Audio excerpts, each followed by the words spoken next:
चपाती के किनारे ठीक से ना पके थे।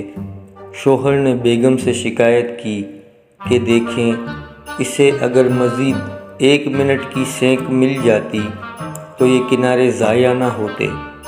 बेगम ने कहा, आप ज़रा हमारे तवे को तो देखें, इस पर इतनी भी चपाती पक गई, ये बड़ी बात है। शोहर ने यूट्यूब खोलकर बीवी को खाना बदोश ख़वातीन की वीडियोस देखने को दी, जो आग पर छोटे छोटे गोल पत्थर जोड़कर इनको गर्म करके बिना तवे के इन पर रोटी पका रही थी। बेगम ने वीडियो देखी और सेल फ़ोन शोहर को वापस किया और बोली, वीडियो में रोटी पकाने और हकीकत में बहुत फ़र्क है। फिल्मों में तो सुपरमैन भी उड़ रहा होता है, आप ज़रा उड़कर तो दिखाएं।